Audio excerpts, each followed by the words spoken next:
आमर शास्त्र गुड़िकरे व्यक्ति सहित जड़ित केतेगुड़िए जिनिस विषय उल्लेख एवं शास्त्र अनुसार यह सहजरे जानी हेबो जे केउ व्यक्ति केते भाग्यशाली अटंती।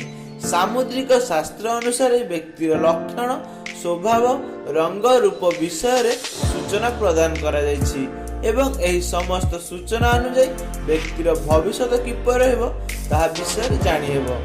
तेणु एहाकु संपूर्ण रूपे जानिबा पई आपण वीडियोटी को संपूर्ण भाव देखंतु।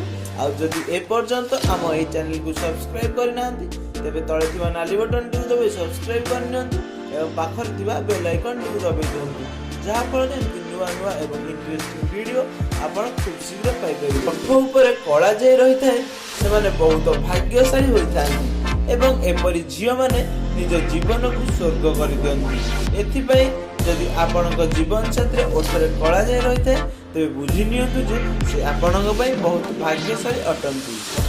नरम पाद थिबा झियो माने सामुद्रिक शास्त्र अनुसार जे झियो मानक पाद छोट एवं कोमल होइथाय से माने भाग्यशाली बा धनी होइथांती एवं एपरि झियो को विवाह करबा द्वारा भाग्य खोली जाय। सुंदर पाद रहितबा झियो को विवाह करबा द्वारा जीवन में सर्वदा खुशी रहिथाय।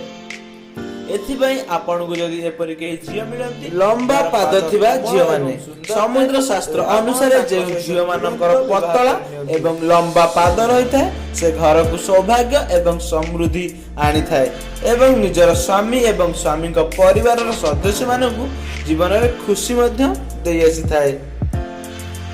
सुंदर कान थिबा झियो माने शास्त्र अनुसार जे झियो मानकर कान गोल एवं लंबा होइथाय से मानकर आयु बहुत लंबा एवं एपरि झियो माने बहुत धनी होइथांती।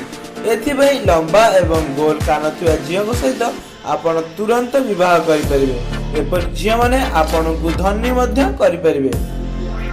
लंबा बाल थिबा झियो माने जेउ झियो मानक केश लंबा एवं नरम रहिथाय से मान बहुत भाग्यशाली होइथांती एवं एपरि झियो मानक देवी स्वरूप बोली कुआ जाय।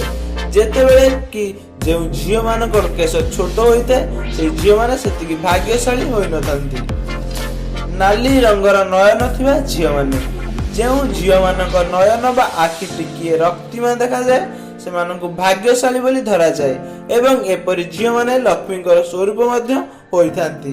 एहा व्यतीत जेउ झियो मानक आखि बड़ एवं कला होइथाय से भाग्यरु धनी होइथांती। मिठा बाणी कहूथिबा झियो माने कोमल स्वर थिबा झियो माने सौभाग्यशाली होइथांती।